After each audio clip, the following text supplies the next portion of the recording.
Bismillahirrahmanirrahim. Assalamualaikum warahmatullahi wabarakatuh. Hari ini kita akan belajar tentang manajemen operasional, pertemuan yang keempat.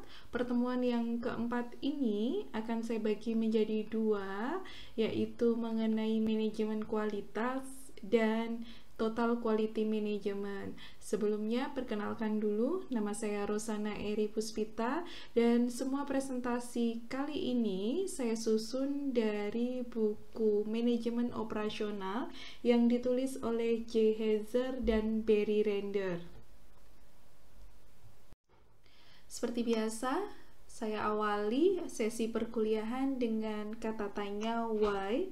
Mengapa manajemen kualitas itu menjadi sesuatu yang penting? Mengapa manajemen kualitas itu perlu kita pelajari dalam manajemen operasional? Jawabannya adalah karena kualitas bisa dijadikan sebagai strategi sebuah perusahaan. Jadi kalau kita lihat dalam slide ini, peningkatan kualitas itu hasil akhirnya adalah peningkatan laba. Ada dua cara kualitas meningkatkan profitabilitas. Kalau kita ingat-ingat dalam mata kuliah ekonomi manajerial, profitabilitas itu adalah rumusnya total revenue min total cost atau dikurangi biaya, seperti itu. Jadi dalam manajemen kualitas itu framework yang digunakan juga seperti itu. Dua cara itu bisa dilakukan dengan keuntungan penjualan, dan yang kedua adalah menurunkan biaya, itu supaya profitabilitasnya tinggi. Dengan keuntungan penjualan itu bisa dilakukan dengan tiga cara. Pertama adalah meningkatkan respon, yang kedua adalah harga yang fleksibel. Ini biasanya kita pelajari di mata kuliah strategi pemasaran tentang pricing. Kemudian yang ketiga adalah meningkatkan reputasi. Sedangkan dengan menurunkan biaya, ada tiga cara yang bisa dilakukan, yaitu dengan meningkatkan produktivitas, mengurangi pengerjaan kembali dan biaya scrap, dan mengurangi biaya jaminan. Dengan meninggikan keuntungan dari penjualan dan menurunkan biaya, maka akan diperoleh peningkatan laba seperti yang menjadi tujuan dari perusahaan. Oke, kita akan membahas tentang pendefinisian kualitas. Jadi apa saja yang akan kita bahas dalam kualitas ini? Ada 5 hal yang akan kita bahas. Yang pertama adalah implikasi dari kualitas, yang kedua penghargaan kualitas, yang ketiga standar kualitas ISO, yang keempat biaya kualitas, dan yang terakhir pengelolaan kualitas dan etika. Oke, mari kita pelajari satu persatu. Yang pertama, mengenai implikasi dari kualitas, ada 3 hal yang kita bahas dalam implikasi dari kualitas. Yang pertama adalah reputasi perusahaan, yang kedua kewajiban produk, dan yang ketiga adalah implikasi global. Kita mulai dari yang pertama terlebih dahulu, mengenai reputasi perusahaan. Contohnya seperti ini. Perusahaan otomotif Honda misalnya, itu harus memperbaiki atau improve kualitasnya, karena itu akan menyangkut reputasi perusahaan. Jika kualitasnya bagus, pasti reputasi perusahaan tersebut, perusahaan Honda, juga pasti akan bagus. Begitu juga dengan jika kualitasnya turun atau kualitasnya buruk, maka ini akan berpengaruh juga pada reputasi perusahaan tersebut. Yang kedua, implikasi dari kualitas. Kualitas itu merupakan kewajiban suatu produk. Contoh, barang yang ada di marketplace semacam Shopee, dia harus menawarkan kualitas yang sama dengan apa yang difotokan, jadi real pic seperti itu. Jadi itu adalah kewajiban sebuah perusahaan untuk menyediakan produk yang sesuai dengan ekspektasi konsumennya. Dan yang ketiga, implikasi dari kualitas itu ya karena implikasi global. Mau tidak mau di persaingan global, jika perusahaan ingin bertahan, tentunya dia harus berani mempertahankan kualitasnya supaya bagus dan bersaing dengan pasar global, sehingga perusahaan harus terus improve suatu produknya atau brand tersebut sehingga dia bisa untuk menghadapi pasar global. Slide ini akan memandu kita untuk membahas mengenai penghargaan kualitas. Ada 2 penghargaan kualitas yang diterapkan di 2 negara, Amerika Serikat dan Jepang. Ini adalah penghargaan untuk perusahaan-perusahaan yang berhasil memanage kualitasnya.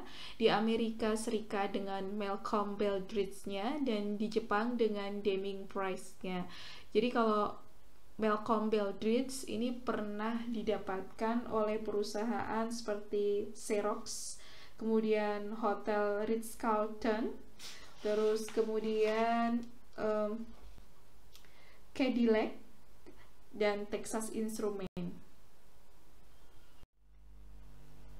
Oke, berikutnya adalah standar kualitas internasional.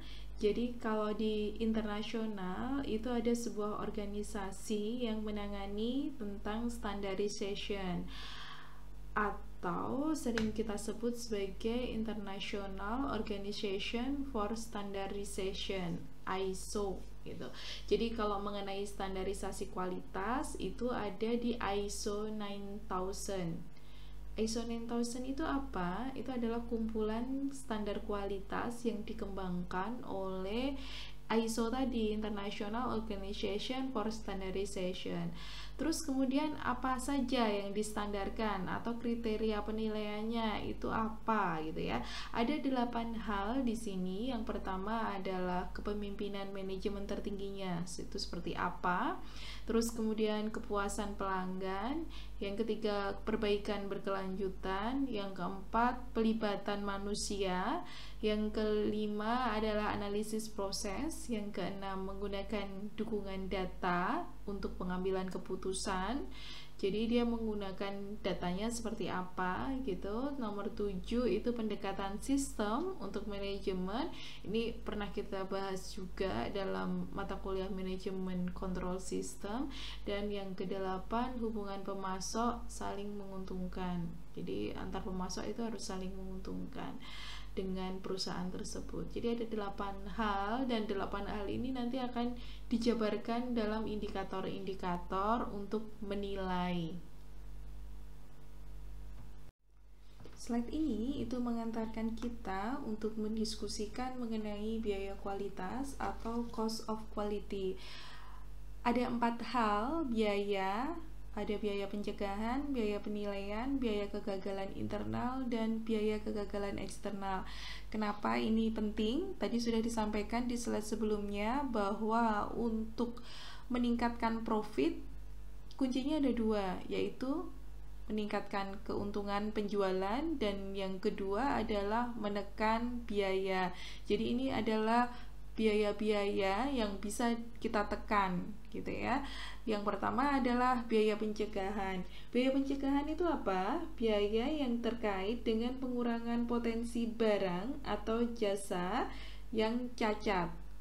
Ini contohnya perusahaan-perusahaan misalnya produk yang biasa dekat dengan kita, produk mie instan, Indomie misalnya, selalu mengadakan pelatihan atau program peningkatan kualitas untuk karyawannya. Supaya apa? Supaya potensi barang dan jasanya yang cacat itu semakin sedikit. Jadi kalau karyawannya handal, itu barang yang cacat akan sedikit. Dan yang kedua itu adalah biaya penilaian. Biaya penilaian itu apa? Biaya penilaian adalah biaya yang terkait dengan evaluasi barang, proses, bagian, dan jasa. Contohnya ini percobaan lab, pemeriksaan, pengawasan, dan lain sebagainya. Biasanya di sebuah perusahaan, misalnya tadi gitu ya, kita kasih contoh Indomie kayak gitu, biasanya akan ada percobaan-percobaan ketika mereka akan membuat varian rasa baru gitu, supaya kegagalannya atau biaya yang dikeluarkan ketika jadi produk itu bisa terminimalisir. Ketiga, itu adalah biaya kegagalan internal.